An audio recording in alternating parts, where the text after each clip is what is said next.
In this video, we're going to be talking about the Amana side discharge heat pump. We're going to be doing a deep dive into some of its efficiency ratings. We're going to be talking even about some of the COP data, which stands for coefficient of performance. If you're not familiar with that, we'll talk more about that here in a little bit. We'll talk about its cold climate performance as well as how it performs in hot weather. And we'll talk about whether or not this is a good system for you and some caveats and things to consider. But before we get started, if you haven't done so already, please make sure you smash that like button for the algorithm. Consider subscribing to the channel if you haven't done so already. We put out daily and weekly content on how you can get the best HVAC for your home. So if you found this content helpful, liking the video and subscribing to the channel is a free way that you can show support, and it is much appreciated. So that being said, let's dive in and take a look at some of the specs of this particular system. And one other thing we're going to talk about too is the Energy Star ratings and whether or not the system qualifies for the tax credits and in which markets it actually qualifies for tax credits. Now, first off, one thing you'll notice right off the bat when you compare this system to a traditional system that you might be used to, which when most people think of a heat pump or an air conditioner, they're used to thinking of that giant box that sits outside. And one of the most common comments we get when we install these systems is, oh my gosh, that's so small that, I can't believe little box is going to cool down my entire house. And one of the biggest benefits of the system is that it has a smaller footprint. So if you happen to live in a city or someplace where you have tight lot lines, or if this is going on a patio, for example, too, and you just have limited outdoor space, this is a great system for those aspects because it is such a space-saving piece of equipment. And so in addition to be extremely space-saving, it's also very quiet. And that's one of the features of any of the side discharge systems that you'll notice is that these systems are typically always going to be quieter than a traditional, especially a legacy single stage or two-stage system. It's a night and day difference in terms of performance, especially for a heat pump, because one of the things about heat pumps is that they do have a defrost cycle when they're running, especially in very cold climates where the outdoor coil might freeze, and at some point it will reverse the flow of refrigerant, go into defrost in order to melt off that ice. And when that's happening, oftentimes systems, depending on which system you have, some of them have the reputation of being noisy in defrost mode. And this particular system and most side discharge systems are very quiet when they're in defrost mode and just when they're operating as a heat pump. And that's just one of the benefits of any of these side discharge models, and especially this particular Amana version. Now, as far as the efficiency ratings, looking at this is a 17.2 SEER2. What that means is that SEER stands for Seasonal Energy Efficiency Ratio. EER stands for Energy Efficiency Ratio. Energy Efficiency Ratio is not as important on inverters because inverters rarely operating at 100% capacity, and that's really what EER is measuring. That's why SEER is a much more reflection of how efficient these systems are. This has a HSPF2 rating, 8.6, which is Heating Seasonal Performance Factor. That's a reflection of how well it does in heat pump mode, in case you couldn't tell from the title, Heating Seasonal Performance. And one thing that this talks about, and I just mentioned this where it says when we were talking about how quiet these systems are, you can see here in quiet mode, it's operating in as low as 45 decibels. And just to compare that to some of these other systems, this is one of the other top of the line heat pumps. This would be better suited maybe for, depending on the size of your home. If you had a very large home in a very hot climate like Phoenix, I would probably go with this type of system over a side discharge system, unless you had multiple systems, in which case the tonnage matched up to where, because that the other system, I'll talk about one of the caveats in a second about the sizing, and that is that it only comes in 2 through 4 tons on the capacity. And so it's somewhat limited in what options you have from a capacity standpoint by comparison with this system. But when you look at let me see if they even have the decibel rated here. I don't think they have it listed here. But if we look at the decibel rating on, say, this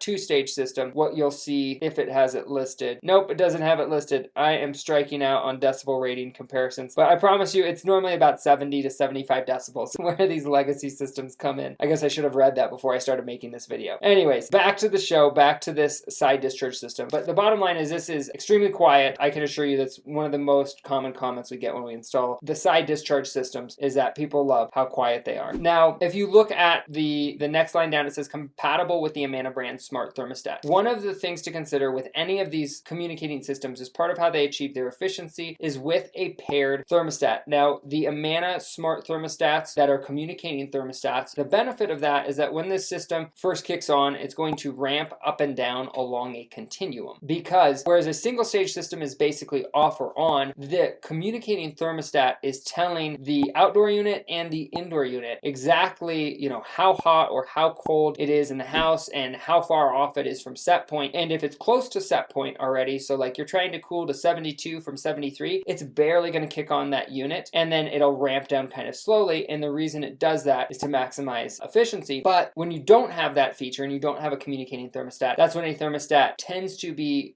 create discomfort in your home, because what happens is it blasts on and then it runs, and then as soon as it hits the set point, it might run for an extra minute or two, but then shuts off. And then you might still have hot spots in some areas, and there might even be cold spots in other areas. And so these types of thermostats in this type of arrangement make sure that you have longer run times, so you actually have more even temperature distribution. In addition, slim, small footprint, we talked about that. Quiet mode, enhanced acoustical comfort, so it can run at a reduced capacity when it's not needed to be quieter. And then it just has anti-corrosion coating, which all systems these days have. So that being said, let's dive into some of the heating data. And so if you're in a heating climate, one of the most common myths that we hear is that heat pumps don't work in cold climates, right? And we put out a lot of content about the topic, and the reason is because it's just not true, right? But if we look at this particular system, now this is not the enhanced version. There are two versions of this Amana S series. One is the just regular, and then the other is the enhanced. Let's take a look at what all these numbers actually mean. And I know when you look at this, it might look like total gibberish if this is your first time watching one of our videos or looking at these charts, but I'll explain what this chart means in a very easy and simple to understand way. So this is heating data when it comes to heating in the winter. This stands for coefficient of performance, so that's COP.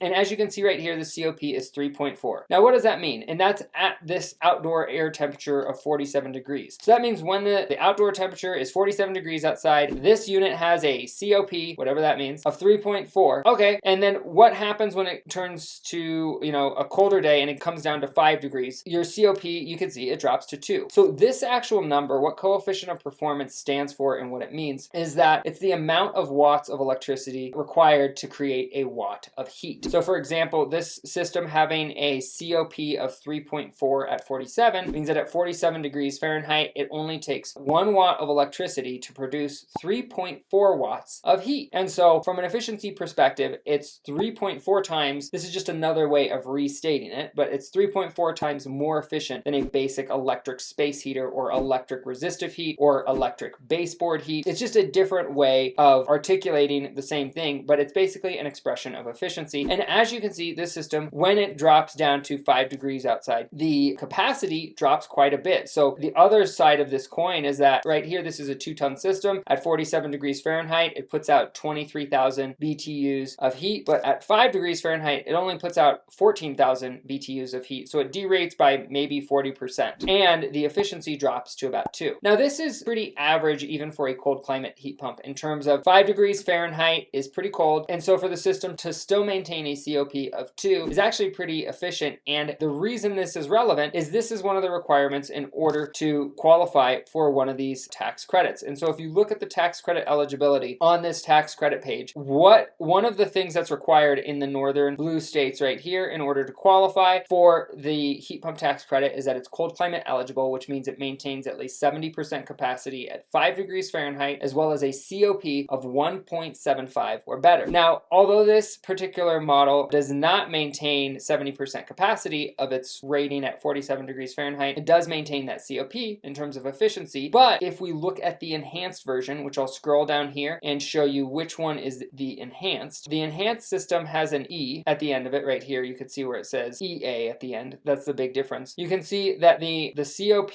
on that 2-ton system is actually a little bit lower at 47 degrees, and the BTU output is actually lower as well. But when you go down to 5 degrees Fahrenheit, it's just ever so slightly higher, to the extent that the COP is exactly the same. It's at 2, but it's able to maintain capacity at 16,100 BTUs, which is enough to fall into that category of a cold climate heat pump because of how the COP data stacks up and how this system performs. And if you're curious on, as you start your search for, maybe you're not in a cold climate, maybe you're in one of the orange states that's listed here, right, where you're more concerned with cooling. All the cooling data here is, there's also several other charts on the cooling data. The bottom line is, if you're in a really hot climate like Phoenix, the enhanced systems will keep up better than the non-enhanced. So when you see this E in the model, those systems are going to keep up. And when I talk about high ambient temperatures, I'm talking about 115 degrees plus. You want to make sure the system doesn't derate and lose capacity, because this is a 3.5-ton system, but it maintains 37,000 BTUs of cooling capacity, which is about 3.1 tons. So it's still derates a little bit compared to what you can see at, let's say, 95. It's at 41,000, BTUs, which is almost 100% capacity when it's 95 degrees outside. So if you're in an extreme climate, you want to make sure you or your contractor is familiar with how the system is going to perform. And if you're curious and want to search what systems qualify, one of my favorite things about this Energy Star website is you can come in here and you can click on any product that you like. You can search by brand, and here we have Amana selected because we're looking at Amana products, and you could click on this little hyperlink tax credit eligible, and you can actually come down here and click explore models. And when you click this explore models page, it's going to take you to a separate page where you can actually search for an AHRI matchup and see whether or not the system is tax credit eligible in the north or in the south. And that is just one of my favorite things about this particular tool, is that you can really look and see if the system in your area is going to qualify for a rebate. And the truth is that your contractor, you don't have to do all this nerdy stuff. It's very complex. Honestly, it's even complex for us, and we do this stuff every day. So your contractor should know how to research what products they're selling qualify for what rebates in your area. But if they don't, or if you want to just look into it yourself, you can come in and make sure you have a matchup. And this is especially true if you have an existing, let's say, Amana furnace, and you're trying to pair this heat pump with that existing furnace or air handler, then you can see if there's a matchup on that particular product. So we hope you found this content helpful. And if you happen to be in one of the areas we service, like Denver, Colorado, or Phoenix, Arizona, you can actually schedule an appointment with us for free. We come out for free for all first-time customers, whether that's for a service call or annual maintenance, or if you're just looking for an estimate for system replacement. And there's actually a link in the description below where you can actually schedule online at your convenience, as well as an up-to-date list of the cities and states that we service, so you can stay up to date when we start servicing your metro. And right now there's a few videos popping up on the screen that YouTube thinks you should watch. And if you haven't done so already, please smash that like button and subscribe to the channel for the algorithm. Thanks again for tuning in, and we will catch you on the next episode.